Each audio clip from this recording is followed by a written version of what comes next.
दो तरह के लोग होते हैं दुनिया में। एक वो जो छोटी सी भी प्रॉब्लम आने पर डर जाते हैं, घबरा जाते हैं, दुखी हो जाते हैं। और दूसरे वो चाहे कितनी भी बड़ी मुश्किलें उनकी ज़िंदगी में आ जाएं, लेकिन वो हमेशा खुश रहते हैं, हर प्रॉब्लम में खुद को संभाल लेते हैं।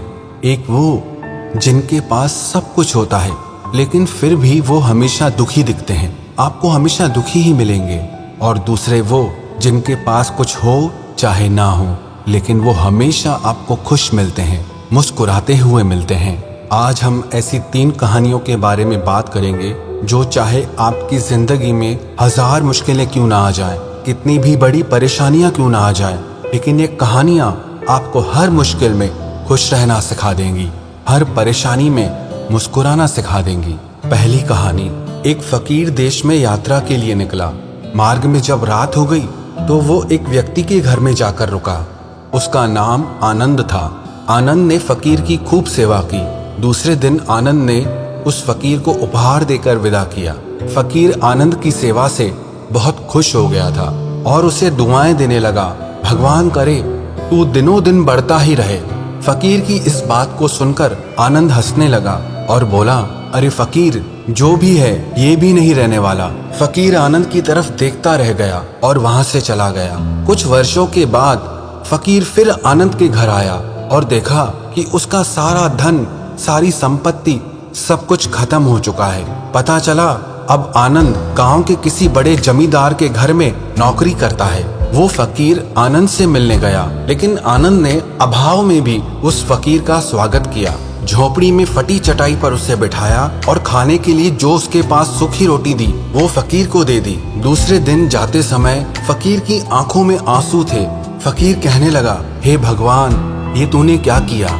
आनंद फिर हंसा और कहने लगा, अरे फकीर, तू क्यों दुखी हो रहा है? ईश्वर हमें जिस हाल में भी रखे, हमें खुश रहना चाहिए, उसे धन्यवाद देना चाहिए। समय सदा बदलता रहता है और सुनो, ये भी नहीं रहने वाला। फकीर सोचने लगा, मैं तो केवल भेष से फकीर हूँ, लेकिन सच्चा फकीर तो तू है आनंद। कुछ वर्षों के बाद फकीर फिर यात्रा पर निकला और आनंद से मिला तो देखकर हैरान रह गया। आनंद अब तो जमींदारों का भी जमींदार बन गया है। उसे मालूम हुआ कि जिस जमींदार के यहाँ आनंद नौकरी करता था उसकी कोई संतान नहीं थी। मरते समय उस जमींदार ने अपनी सारी जायदाद आनंद को दे दी। फकीर बहुत खुश हो गया।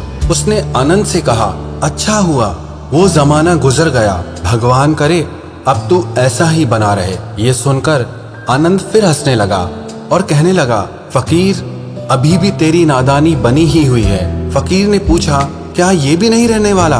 आनंद ने उत्तर दिया, हाँ, या तो ये चला जाएगा या फिर इसको अपना मानने वाला ही चला जाएगा।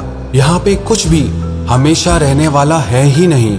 और अगर कोई चीज शाश्वत है तो वो है हमारी आत्मा, वो है हमारे मन की शांति, हमारे मन का सुकून।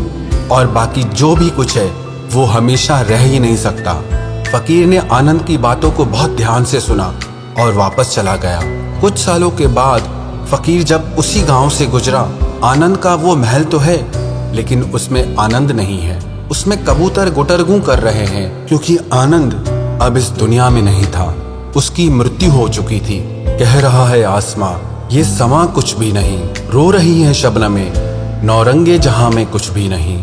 जिनके महलों में हजारों रंग के जलते थे फानूस, झाड़ उनके कब्र पर, बाकी निशान कुछ भी नहीं। वो फकीर मन ही मन सोचने लगा कि ये इंसान जिंदगी भर कितना दौड़ता रहता है, रोता रहता है, दुखी होता रहता है। जिन चीजों के लिए इंसान तड़पता रहता है, दुखी होता रहता है, वास्तव में वो चीजें हमेशा रहने वाली हैं ही नहीं, वो सारी चीजें बदलने वाली हैं। ये कहानी हमें शिक्षा देती है कि हमारी जिंदगी में जब भी कोई मुश्किल आए, कोई तकलीफ आए, कोई दुख आए, तो हमें ये सोचना चाहिए कि जिंदगी में इससे पहले जो मुश्किलें आईं, जो उलझने आईं, क्या वो रुकी? क्या वो हमेशा रहीं? जैसे आज तक सारी मुश्किलें होकर चली गई, वैसे ही ये मुश्किल भी होकर चली जाएगी। ये भी हमेशा रहने वाली नहीं। तो आपकी जिंदगी में कितना भी बड़ा दुख क्यों ना हो, कितनी भी मुश्किलें क्यों ना हो, आप मन में ये विश्वास रखना, ये मुश्किलें, ये उलझने हमेशा रहने वाली नहीं। और दूसरी कहानी, एक व्यक्ति मृत्यु के करीब था। मरने वाला था।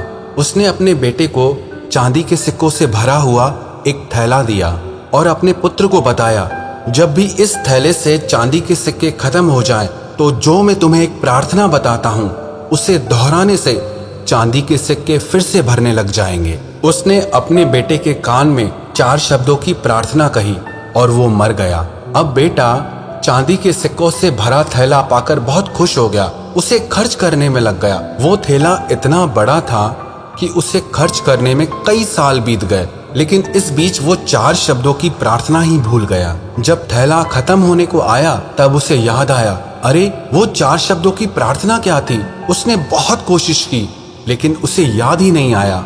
अब वो लोगों से पूछने लगा। पहले पड़ोसी से पूछा कि ऐसी कोई प्रार्थना तुम जानते हो जिसमें 4 शब्द हैं।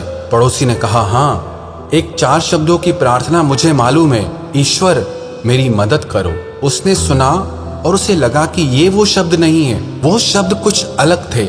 उसने बहुत सारे 4 शब्दों की प्रार्थनाओं को बार बार दोहरा के देखा, लेकिन उस खाली थैले में सिक्के बड़े ही नहीं। वो मन ही मन बहुत दुखी हो गया। फिर वो एक ब्राह्मण से मिला। उसने कहा, तुम ये प्रार्थना करो, ईश्वर तुम महान हो। लेकिन इस प्रार्थना से भी कुछ नहीं हुआ। फिर उसे एक धनी इंसान मिला। उसने कहा, तुम ये प्रार्थना करो, ईश्वर मुझे धन दो। लेकिन उस प्रार्थना से भी कुछ नहीं हुआ। आखिर में वो उदास होकर अपने घर में बैठ गया। तब एक भिखारी उसके दरवाजे पर आया। उसने कहा, सुबह से कुछ नहीं खाया है, खाने के लिए कुछ हो तो मुझे दे दो। उस लड़के ने बचा हुआ खाना भिखारी को दे दिया। उस भिखारी ने खाना खाकर ईश्वर से प्रार्थना की, हे ईश्वर तुम्हारा धन्यवाद। अचानक वो लड़का चौंक पड़ा और चिल्लाने लगा, अरे यही तो वो 4 शब्द थे। उसके वो 4 शब्द दोहराने से हे ईश्वर तुम्हारा धन्यवाद, उसका खाली थैला चांदी के सिक्कों से वापस भर गया। ये कहानी भी हमारी जिंदगी से ही जुड़ी है। वो खाली थैला हमारी जिंदगी है और वो चांदी के सिक्के खुशियां हैं। जब तक हम अपनी जिंदगी में शिकायत करते रहते हैं, परेशान होते रहते हैं, तब तक हमारी जिंदगी के खाली थैले में वो खुशियों के सिक्के आते ही नहीं। लेकिन जब हम सारी शिकायतें भूलकर परमात्मा को दिल से धन्यवाद देते हैं, प्रकृति को दिल से धन्यवाद देते हैं, शुक्रिया अदा करते हैं, तो हमारी जिंदगी में भी खुशियों के सिक्के भर जाते हैं। याद रखना एक बात, जो इंसान हमेशा शिकायतों से भरा रहता है वो कभी खुश नहीं हो सकता, और जो इंसान हमेशा धन्यवाद के भाव से, हमेशा शुक्राने के भाव से भरा रहता है, वो इंसान आपको हमेशा खुश दिखेगा। उस इंसान की जिंदगी में आपको शांति और सुकून हमेशा दिखाई देगा। और तीसरी कहानी, एक चिड़िया ने एक खेत में अपना घोंसला बनाकर उसमें अंडे दिए। उसमें समय आने पर 2 बच्चे निकले। चिड़िया दाना चुगने के लिए रोज जंगल जाती और इस बीच उसके बच्चे वहां पर अकेले रहते थे। चिड़िया जब लौटकर आती तो बच्चे बहुत खुश होते, उसका लाया हुआ दाना चुगते थे। एक दिन चिड़िया ने देखा कि बच्चे बहुत डरे हुए हैं। उन्होंने बताया, आज खेत का मालिक आया था। वो कह रहा था कि फसल पक चुकी है, कल बेटों से खेतों की कटाई के लिए कहेगा। इस तरह तो हमारा घोंसला टूट जाएगा, फिर हम कहाँ रहेंगे। चिड़िया बोली, फिक्र मत करो, अभी खेत नहीं कटेगा। और अगले दिन सच में कुछ नहीं हुआ। बच्चे बेफिक्र हो गए। 1 हफ्ते के बाद चिड़िया को बच्चे फिर डरे हुए मिले। वो बच्चे बोले, किसान आज फिर आया था और कह रहा था कल नौकरों को कहकर खेत को कटवाएगा। इस बार भी चिड़िया ने बच्चों से कहा, तुम चिंता मत करो, कुछ भी नहीं होगा, डरो मत। अगले हफ्ते बच्चों ने बताया कि किसान आज फिर आया था और कह रहा था कि फसल कटाई में बहुत देर हो गई है, कल वो खुद आकर के इस फसल को काटेगा। ये सुनकर चिड़िया बच्चों से बोली, अब खेत कल पक्का कट जाएगा। वो अपने बच्चों को लेकर तुरंत एक सुरक्षित स्थान पर चली गई। बच्चे बहुत हैरान थे और अपनी माँ से पूछने लगे कि तुम्हें कैसे पता कि इस बार खेत सचमुच में कटेगा।